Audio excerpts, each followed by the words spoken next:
अस्सलामु अलैकुम। आप सबका इस चैनल पर बहुत वेलकम है। आज की तारीख 19 मुहर्रम 1447 हिजरी, दिन मंगल। इस्लामी तारीख।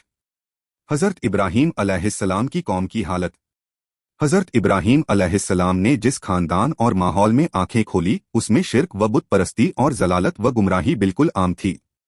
सारे लोग बुतों की पूजा करते और चाँद, सूरज और सितारों को अपनी हाजत व जरूरत पूरी करने का जरिया समझते। हर एक ने अल्लाह ताला की ताकत व कुदरत और वहवानियत को भूलकर बेशुमार चीजों को अपना माबूद बना लिया था। खुद हजरत इब्राहीम अलैहिस्सलाम के वालिद आजर अपनी कौम के मुख्तलिफ बीलों के लिए लकड़ियों के बुत बनाते और लोगों के हाथों फरोख्त करते थे और फिर लोग उसकी पूजा करते थे। यहाँ तक कि आजर खुद अपने हाथों से बनाए हुए बुतों की पूजा करते और उनसे अकीदत व मोहब्बत का इजहार करते थे। ऐसी जहालत व गुमराही और हक व सदाकत से महरूम माहौल में हजरत इब्राहीम अलैहिस्सलाम ने तौहीद की आवाज लगाई और लोगों को समझाया, मगर किसी ने आपकी दावत को तस्लीम नहीं किया और सख्ती के साथ मुखालफत करने लगे। अल्लाह की कुदरत।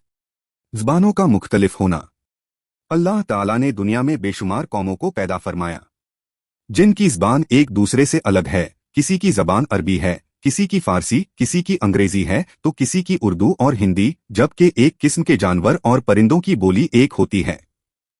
लेकिन इंसानी कौमों की बोलियां बिल्कुल मुख्तलिफ हैं, बल्कि इंसानों में से ही मर्दों, औरतों और लड़के लड़कियों की आवाज़ भी एक दूसरे से जुदा होती है। हालांकि सबकी ज़बान, होंठ, तालु, हलक वगैरह एक ही तरह के हैं। इसके बावजूद इंसानों की ज़बान, आवाज़ और लब व लहजे का मुख्तलिफ होना अल्लाह की अजीम कुदरत है। एक फ़र्ज के बारे में। कुरान मजीद पर ईमान लाना। कुरान में अल्लाह ताला फरमाता है, ए ईमान वालो, अल्लाह की ज़ात, उसके रसूल और उसकी किताब यानी कुरान पर ईमान लाओ जिसको अल्लाह ने अपने रसूल पर नाजिल फरमाया है, और उन किताबों पर भी ईमान लाओ जो उनसे पहले नाजिल की जा चुकी हैं। खुलासा, कुरान करीम को अल्लाह ताला की उतारी हुई किताब समझना और उसके हर्फ बहर्फ सही होने का यकीन रखना फ़र्ज है। एक सुन्नत के बारे में। मांगने वालों को नरमी से जवाब देना। हजरत अली रजी अल्लाह अन्हु बयान करते हैं कि रसूलुल्लाह सल्लल्लाहु अलैहि वसल्लम से जब कोई हाजत तलब करता तो आप सल्लल्लाहु अलैहि वसल्लम उसकी जरूरत पूरी फरमात थे। अगर न फरमा सकते तो बहुत नरमी और अखलाक से उससे कहते और माजरत फरमाते। खुलासा, सवाल करने वालों को कुछ न कुछ दे देना चाहिए। अगर कुछ न हो तो उससे नरमी के साथ माजरत कर देना चाहिए। उसे झिड़कना और लान तान करना दुरुस्त नहीं है। एक अहम अमल की फजीलत। कब्र की वहशत से नजात। रसूलुल्लाह सल्लल्लाहु अलैहि वसल्लम ने फरमाया, जो शख्स हर रोज 100 मरतबा ला इलाहा इल्लल्लाहुल मलिकुल हक्कुल मुबीन पढ़ेगा तो उसको फक्र व तंगदस्ती से पनाह मिलेगी, कब्र की वहशत से नजात होगी, माल व दौलत से नवाजा जाएगा और उसके लिए जन्नत के दरवाजे खोल दिए जाएंगे। एक गुनाह के बारे में। शतरंज खेलने की मुमानत। रसूलुल्लाह सल्लल्लाहु अलैहि वसल्लम ने फरमाया, जो शख्स शतरंज यानी चौसर खेलता है वह गोया अपना हाथ खिंजीर के गोश्त और खून में रंगता है। दुनिया के बारे में।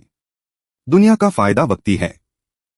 एक मर्तबा रसूलुल्लाह सल्लल्लाहु अलैहि वसल्लम ने अपनी तकरीर में फरमाया, गौर से सुन लो, दुनिया एक वक्ती फायदा है जिससे हर शख्स फायदा उठाता है, चाहे नेक हो या गुनहगार। आखिरत के बारे में। अहले जन्नत का शुक्र अदा करना। कुरान में अल्लाह ताला फरमाता है, जन्नती जन्नत में दाखिल होकर कहेंगे कि हम्द और शुक्र उस अल्लाह के लिए है जिसने हमसे हर किस्म का गम दूर कर दिया। बेशक हमारा रब बड़ा बख्शने वाला, बड़ा दृदा है, जिसने अपने फजल से हमको हमेशा रहने की जगह में उतारा जहां न हमको कोई तकलीफ पहुंचेगी और न हमको किसी किस्म की थकान महसूस होगी। तिब्बे नबवी से इलाज। घेकवार और राई के फवाइद। रसूलुल्लाह सल्लल्लाहु अलैहि वसल्लम ने फरमाया, दो कड़वी चीजों में किस कदर शिफा है, यानी घेकवार, एलवा और राई में। नोट, घेकवार चेहरे पर लगाने से उसको निखारता है, जिल्द की खुश्की दूर करता है, सर पर लगाने से बाल उगाता है, जले और कटे हुए निशानात को दूर करता है, इसके इस्तेमाल करने से शुगर के मरीज को आफियत होती है, और राई का तेल दिमाग को कुव्वत बख्शता है, मालिश करने से जिस्म में चुस्ती पैदा करता है। कुरान की नसीहत।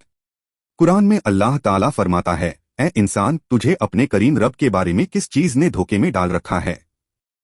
हालांकि उसने तुझको पैदा किया, फिर तेरे आज़ा को दुरुस्त किया और फिर तुझको बराबर किया और जिस सूरत में चाहा तुझको जोड़कर बना दिया। आप सबका बहुत शुक्रिया।